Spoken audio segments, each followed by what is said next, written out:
Chapter 2 of the Principles of Management will talk about the international management and cultural diversity.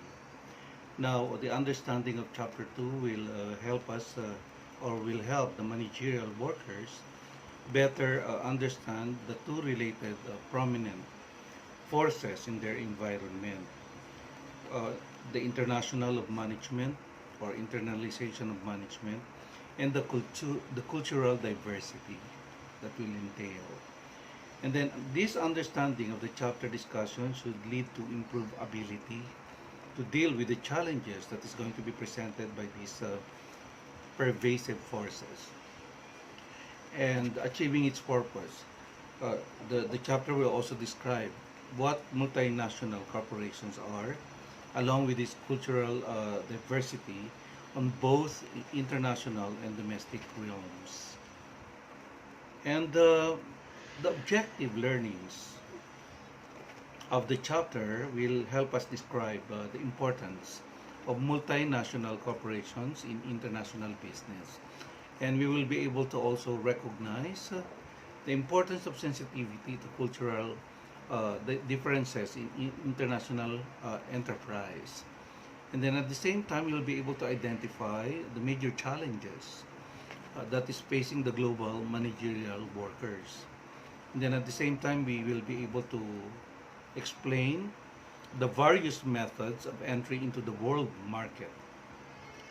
And then we can even pinpoint the success factors in the global marketplace and several positive and negative aspect of the internalization or the globalization. And then the chapter will also help us describe the vast or the scope of diversity and in essence the competitive advantage of a culturally diverse workforce. Okay, so that is part of the learnings that we will be doing in chapter 2.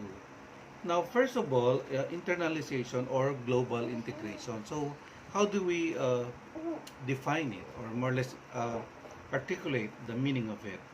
The internalization of business and management exerts a major influence on the manager's job.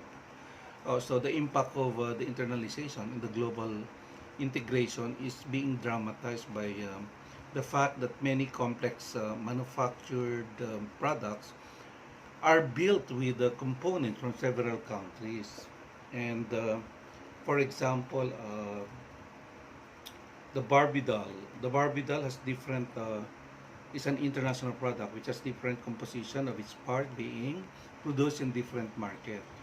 Car companies like Toyota has its main office in Japan, but then apparently there are plants even here in Manila, in the Philippines, and Bangkok, and spread all over Asia and some European and American countries. No, so that's it. So that is part of the multinational corporation in the impact of global integration.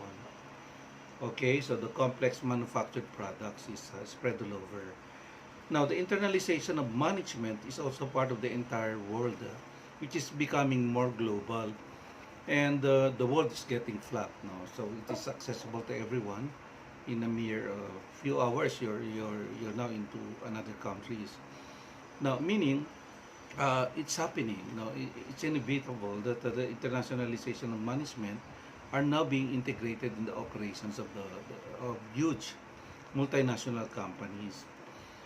And one challenge is to work well with the organization because of the diversified composition of it and people from other countries even. So in Japan, let's say Toyota. No? So Toyota needs a consultant even, no? Not only from the Japanese, but if they were going to be a worldwide reach, they would be needing some expert coming from that country even. So they invite people to join their team.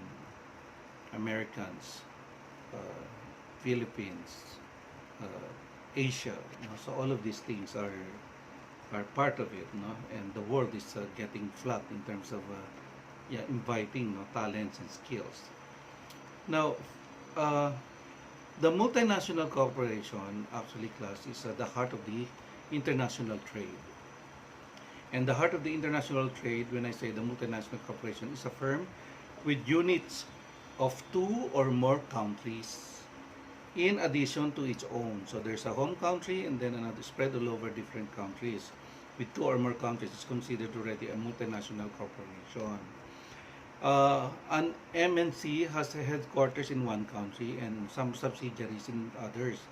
So the transnational corporation is a special type of multinational corporation. So transnational corporation is another type of a special type of MNC, no? The multinational corporation that operates worldwide without having one national headquarters. So they're spread all over and no specific headquarters.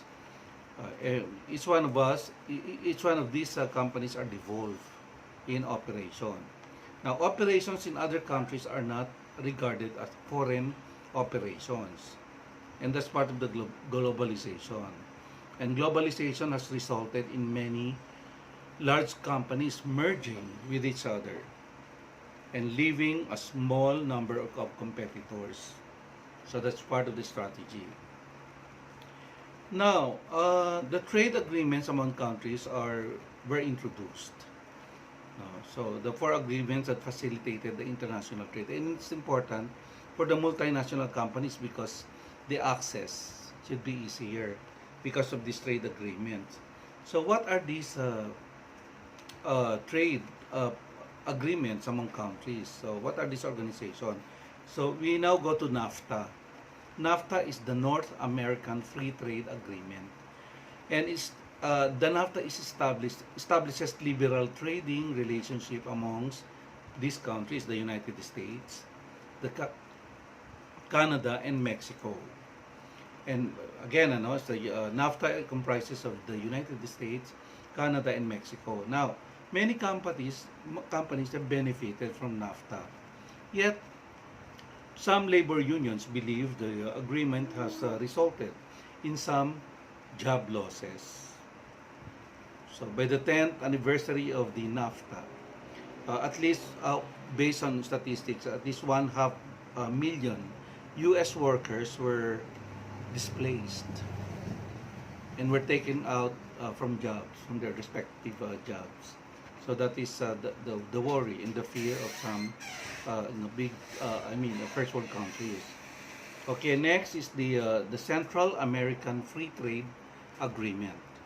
Again, the Central American Free Trade Agreement, which is the CAFTA. Now, the United States, Dominican Republic, Central American Free Trade Agreement, so that is CAFTA, grants 6 countries members. So, who are these? So, and these are so far relatively open access to American markets for their goods, while at the same time it facilitates the U.S. entry into their markets also. So it's a symbiotic relationship for these countries. And then the ultimate hope of the CAFTA is a 34 nation free trade agreement covering all countries in the Western Hemisphere, except the communist Cuba. So there, so you're talking about 34 nations with free trade agreements. So that's huge investment and huge potential profits now for the companies. Another one is the European Union. So the EU. Now the European Union is a 27 nation. It's an alliance of the 27 nations that virtually turns member countries into a single marketplace. Marketplace for ideas. It's a marketplace for goods, services, and its investment strategies. So it's a huge market for all of these, merchandise provided. Now, the EU trades with the member nations only. The United States and Canada and other countries included throughout the world. Okay? There. The Schengen Agreement. Schengen is known for the European countries, members. The Schengen Agreement ended passport control and custom checks at many borders. and have been eliminated, actually creating a single space for the EU citizen. So these EU members and citizens can travel freely and can work freely even to the member countries and can invest even in the member countries. So these are the potentials of having to be part of the Schengen. Citizen can travel, citizen can work, and citizen can invest. So 11 countries use the euro as their currency. So there, no. So it's now the EU. So Deutschmark it has been changed into EU. Shillings for Austrian has been changed into EU, and many more. The Kronen has been changed into EU also, and many more countries. You're talking about 27 countries, or 11 countries even. Then another one is the World Trade Organization. No, the World Trade Organization liberalizes trade among many nations throughout the world, and they attempt to lower trade barriers even. So how? So according to the most favored nation, each member country is supposed to grant all other countries the most favorable treatment in terms of import and export, no restrictions. Now, an important function of the World Trade Organization is to settle disputes between countries. So they meddle in the affairs of the economic affairs even of two countries. So go-betweeners. No? So the World Trade Organization has now about 153 members.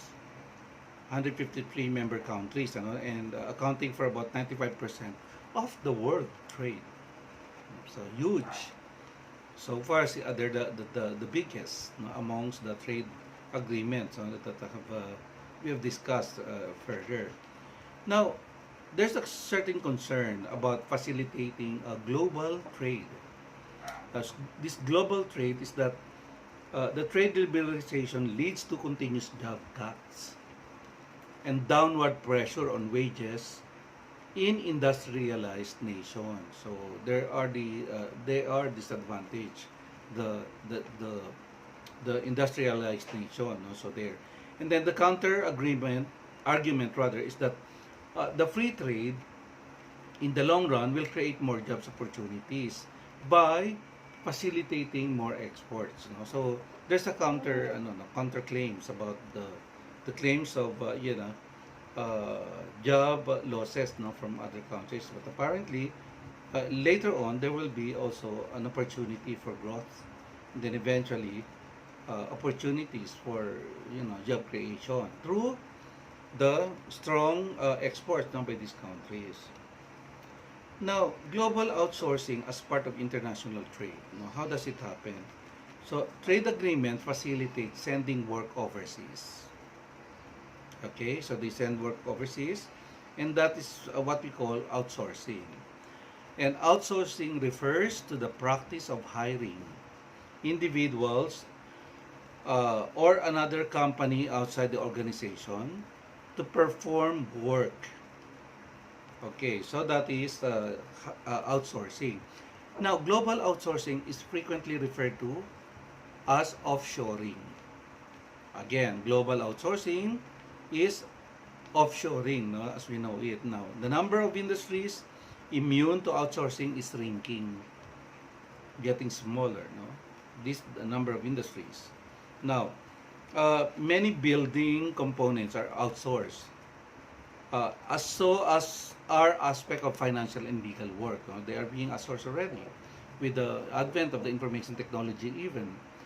Now, a major force behind global outsourcing is the pressure discount retailers. So what are these? The best example are Walmart, Target, and Dollar. They extort manufacturers to keep their prices low. Okay, so these are international companies that having to contend with minimal profit. But then if you're talking about numbers, it's already multi-million even. So there. But then these three extract on manufacturers, suppliers, to keep the prices low for them to be able to be competitive. Otherwise, they will lose the profit generation. Now, the case for global outsourcing. So, what is the current situation? No? Sending jobs overseas can create new demand for lower priced goods and ultimately leading to new jobs in the United States, with consumer electronics being an example. Now, as in argument for free trade, slashing production costs through global outsourcing can help a company become more competitive. And then outsourcing can also lead to reciprocity. So there's a exchange from the overseas countries receiving the work. For example, an overseas company that receives work from the U.S. might hire American workers for the U.S. operation. Okay, so Jollibee going to the U.S., so Americans for his operation. So that's a very good example. Now, another case against global outsourcing is many Americans believe that offshoring is responsible for permanent loss of jobs in America, no, in the United States as well, and as slow job creation even, no, contradicting. Yet, more job loss appears to stem from increased productivity than from offshoring. Okay, so another concern is that American employers can offer low wages to domestic employees because their work could be sent overseas. And then outsourcing call centers to foreign countries can result in language barriers that makes it difficult to resolve customer problems. So there's going to be an existing problems over there, but one working with another country who doesn't speak the language would be a cause of confusion later on and disadvantage. Now, another negative factor with outsourcing is that the true cost saving may be elusive because if you invite someone from another country, so they have different, pay package, as compared to the others, and that would be tantamount to increasing the cost now for salaries and wages. Now, another one is the sensitivity to cultural differences. So you're talking about different people working in one company with different backgrounds and different, nationalities. Now, the guiding principle for people involved in international enterprise is sensitivity to these cultural differences, from language to norms, values, no included. Now, the cultural sensitivity is the awareness of local and national customs and their importance in effective interpersonal relationships. Okay, so it's a given. Now, being culturally sensitive will help a person become a multicultural worker, by adjusting to this kind of system and cultures, embracing diversity. Now, and these multicultural workers will enjoy learning about other cultures. Okay, and candidates for foreign assignments generally receive training, seminars, training, language and customs and traditions of the country that they will work, for them to better understand, and embrace. Now, the cultural differences, with respect to negotiating, the need for change can also be important to learn. So, different, adapting to the cultures will have different approaches in terms of strategy in decision making. So, that is the sensitivity to cultural differences. Now, we go to the challenges that faces the global managerial worker as a manager. No, okay. Global workers face many challenges. In fact, so number one is the developing global leadership skills. So, what do we mean by it? Now, managerial workers occupying leadership needs to develop global leadership skills. So, what are these? These skills are the ability to deal effectively with people from other cultures. Now, having such skills is a combination of cultural sensitivity and leadership skills. And then welcoming other cultures is helpful even. And the global leadership skills also include understanding how well management principle from one's own culture will be transferred to another rather. For example, the Western companies are willing to switch suppliers to cut costs. Whereas Japanese executives frequently have long-term or personal relationship with key people at their suppliers. Okay? Next is the currency fluctuation. So you're talking about money here. So the international manager may have no response to changes in the value of currencies in the home country and elsewhere in any countries. Now, if the currency of a country suddenly gains in value, it may be difficult to export products made in that country.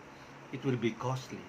It will be more expensive. However, when a country's currency weakens versus the currency of other countries, it is easier to export goods because the goods will be significantly less expensive and competitive in other countries.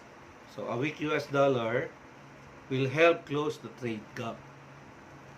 Okay, so there. Now another one is the balance of trade problems.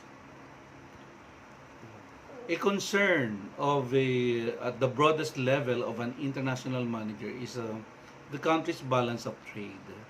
How does it goes? Now, the balance of trade is the difference between export and import in both goods and services. And many people believe that it is to a country's advantage to export more than it imports. Yet, in 2009, the total international deficit in goods and services for the United States was 375 billion US dollars. And for goods, the deficit was 485 billion US dollars. For services, the surplus was about around 110 billion US dollars. Now, a concern about the US trade deficit is that it contributes the loss of domestic manufacturing jobs. Yet, the free market traders point out that the US consumer can purchase low-priced imports. Okay? So that's the difference. Now, on human rights violation, okay? Human rights violation, corruption, and violence are also some of the issues. Now, trading in countries with human rights violation can create problems. And many customers are actually protesting. Yet doing business in country that violates human rights might help raise the standard of living of its citizens by opening up the trade. Now, the subject of human rights violation is complicated. Complicated in a sense that a lot of issues concerning this are actually present in a lot of ways. So there. Now, when you say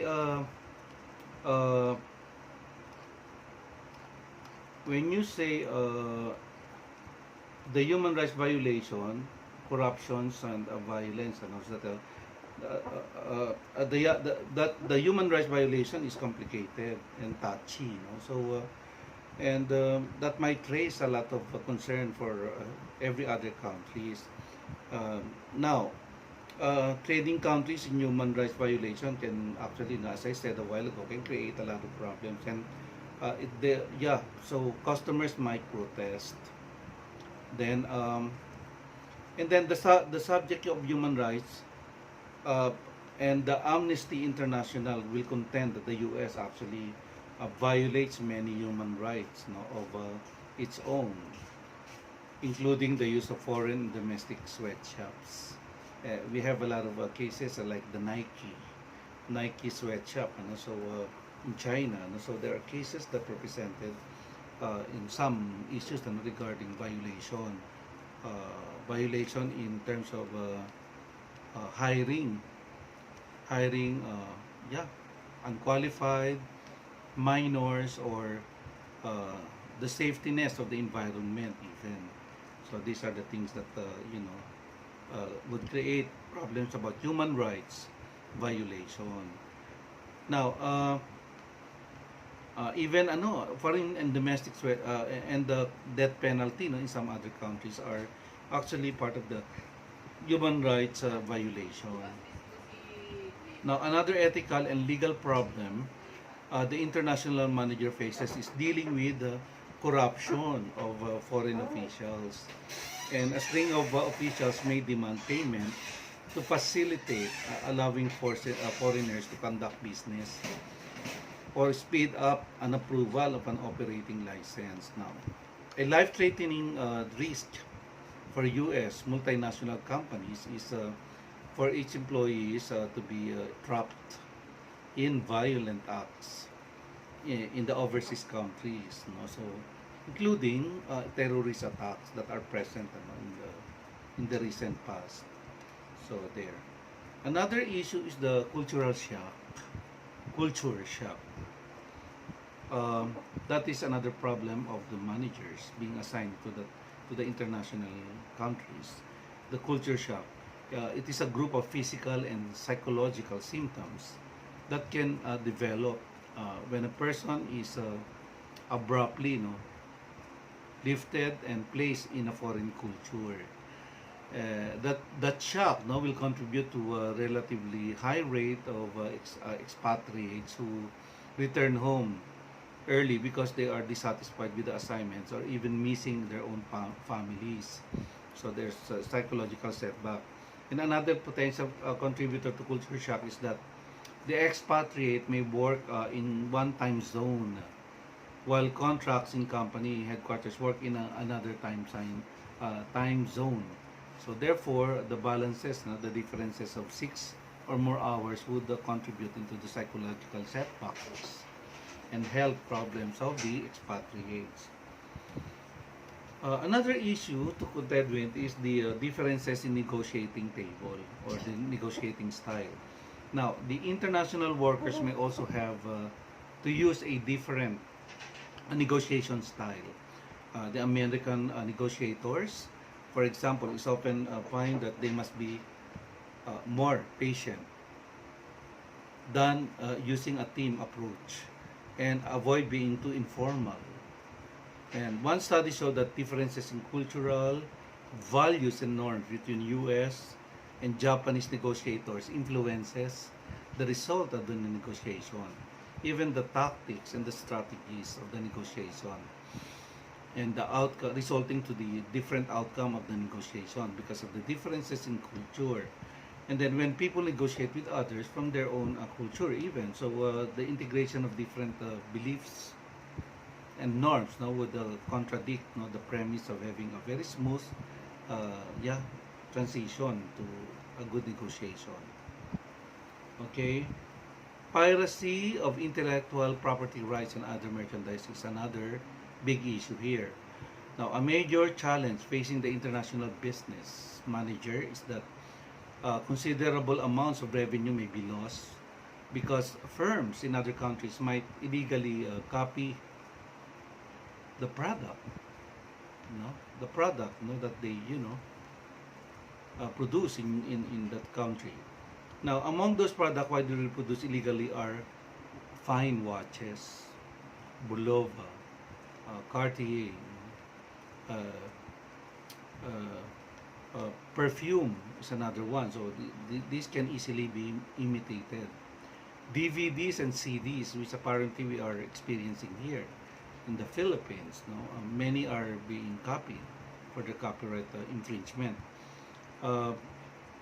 The high branded, the high status brand name clothing, like Nike, Adidas, and so on and so forth. You see them everywhere, especially in the Visoria in Recto. So there are lots of it. They're selling at a low price because they are imitations.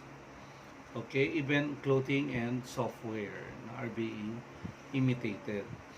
Now, the global cost of software piracy is estimated about 40 billion US dollars annually. So that's huge amount, are actually stated, in the statistics.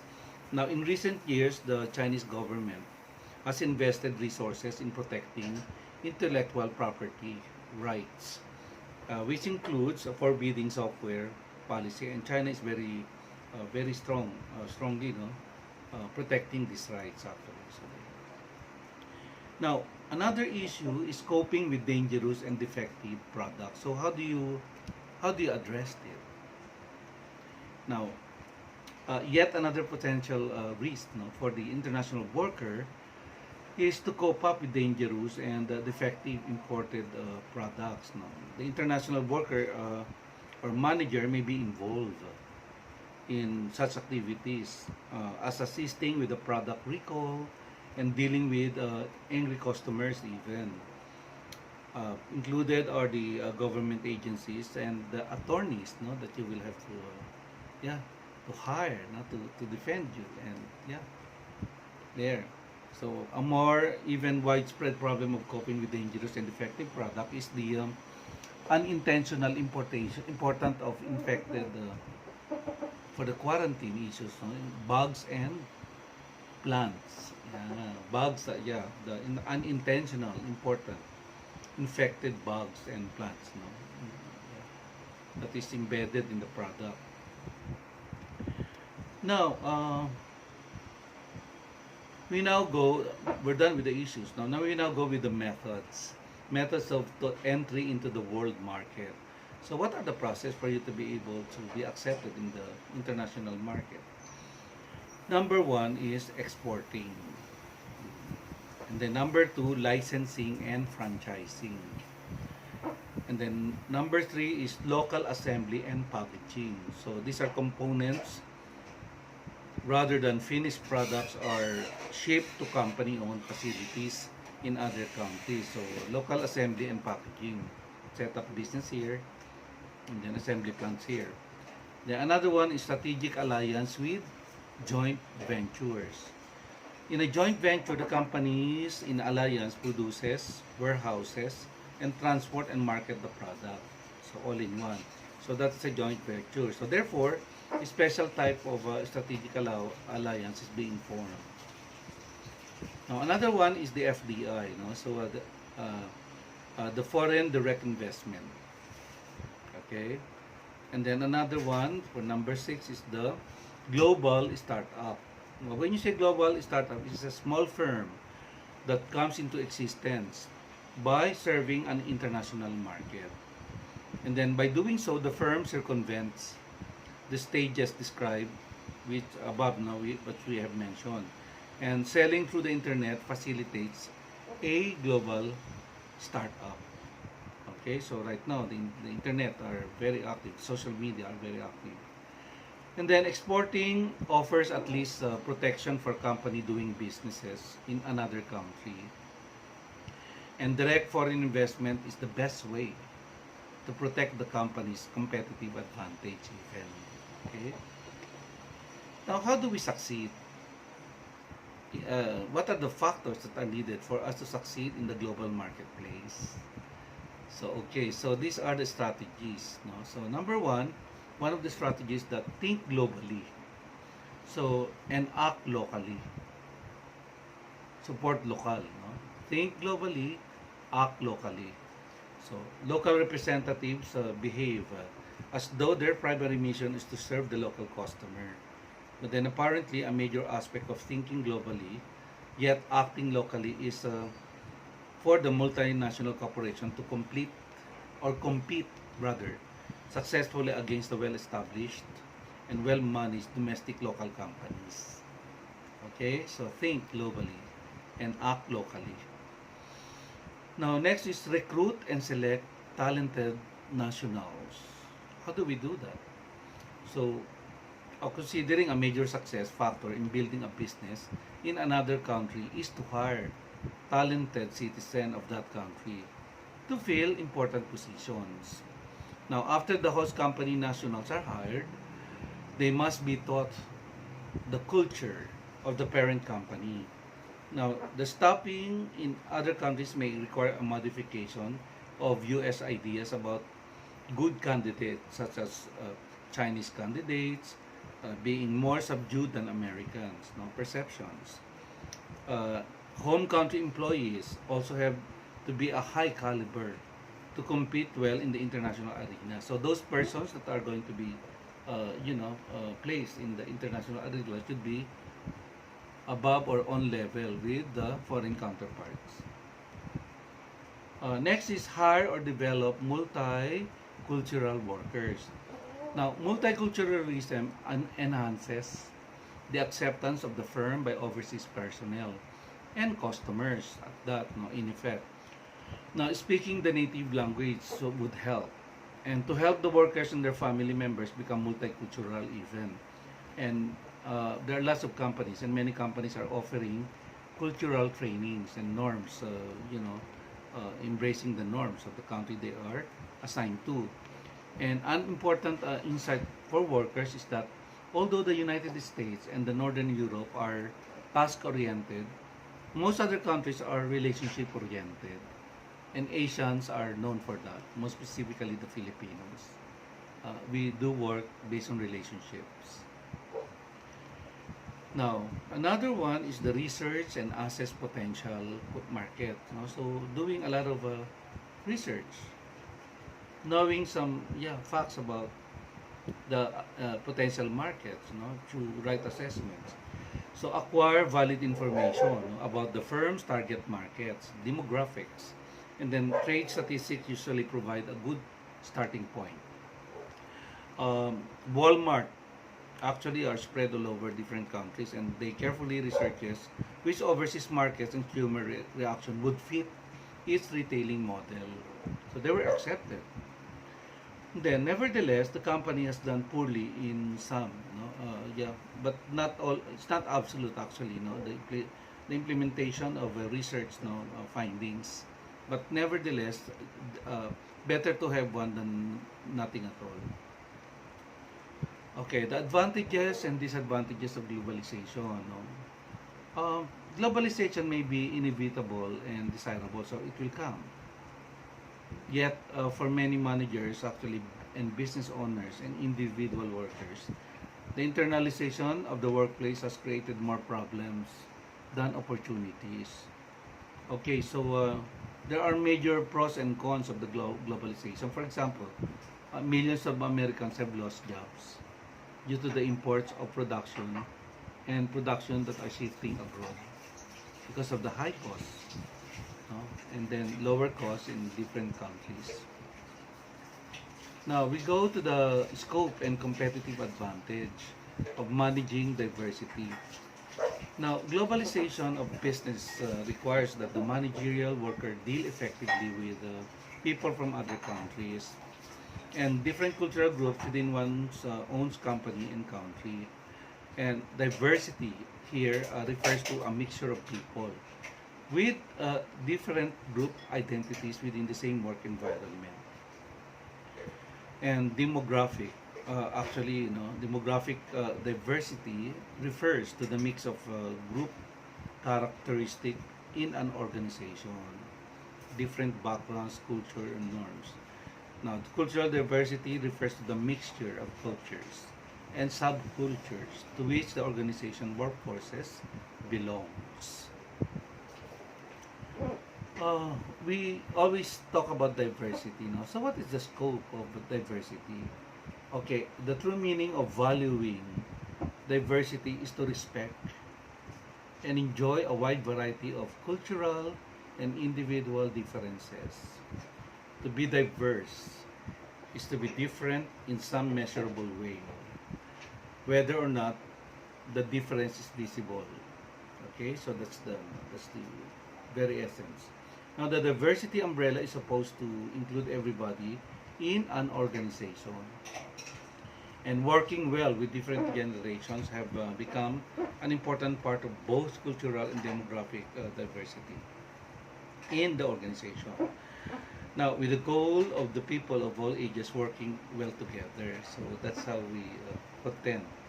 And another cultural and demographic group being emphasized for full inclusion in the workforce is people who are into the LGBT, so gay, lesbian, bisexual, and transgender. So that's part of the multicultural inclusions. Now, what is the competitive advantage of diversity? So, encouraging diversity is socially responsible and also brings a competitive advantage of a firm. Now, how? So, number one is managing diversity offers a marketing advantage, including increase in sales and profits. Now, effective management of diversity can reduce cost. How? Because job satisfaction may increase, thereby reducing turnover and absenteeism, maximizing the effort of the employees. Another one is companies with a favorable record in managing diversity are at a distinct advantage in recruiting talented people because they see fit and they have a very good recommendations by by just investigating what's happening inside. And then workforce diversity can provide company with useful ideas for favorable publicity and advertising. And then workforce diversity even including using the services of a culturally diverse advertising agency can maximize and help reduce cultural bloopers and hidden biases. And then lastly, workforce heterogeneity is may also offer a company a creativity advantage. Heterogeneity. Now, the implications for managers is that diversity initiatives should be explained in terms of tangible business purposes in achieving the best results. Now, we go to the potential problems associated with diversity. Now, it's not perfect.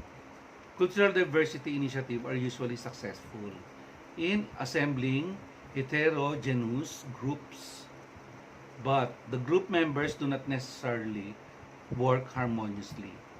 And when a group of members are supportive toward each other, the benefits of group diversity, such as more creative problem solving, will be forthcoming. So that is the difference between them. Now, we go to the organizational practices to encourage diversity.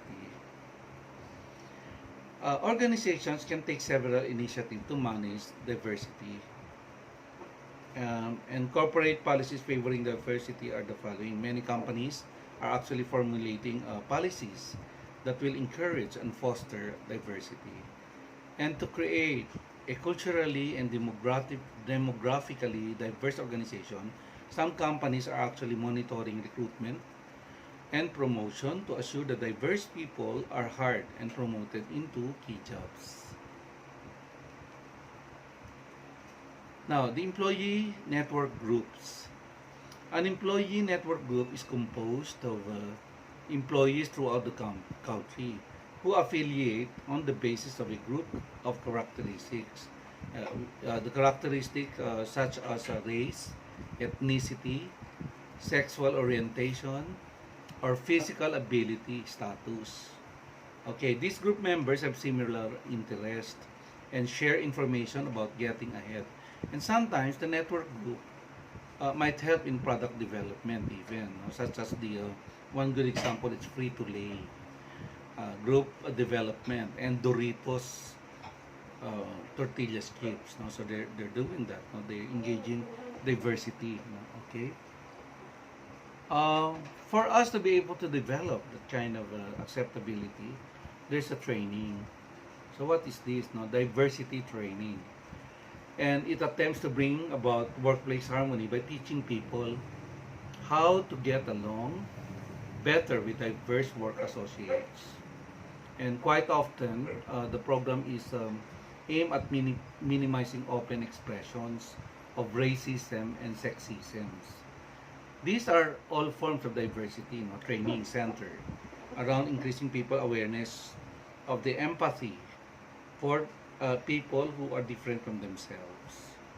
Training empathy. And that is an essential part of the relating more effectively to diverse groups.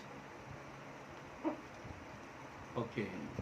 To support, a study found that diversity training is likely to have a strong impact on retaining people of color when the program is tied to business strategy and the company executive is committed to the program.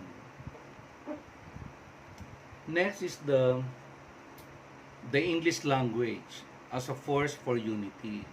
So it is important for you to be able to understand, speak, and comprehend the internationally accepted language, which is the English language. So globally, English are being spoken, written, and written and being shared. So to complete or to compete globally rather, for you to be able to stand competition, the international workers have to communicate effectively with one another. And how do you do that? So the English language is a force, for you to be able to understand and build and try to comprehend. Now, as a consequence, more and more European businesses, firms are making English their official language right now. So on top of their native language, they are now learning uh, in the English language, specifically in countries like the Europe and some Asian countries like Japan, Bangkok right now are into it. In many Asian countries also, so English is widely used in business. Now, the internet is another form and force to encourage, yeah, all nations to use the English as a language. Okay, so there. I guess that I have already imparted, to chapter 2 of the Principles of Management, which has the title International Management and Cultural Diversity. Okay, see you on my next chapter discussion. Have a good day.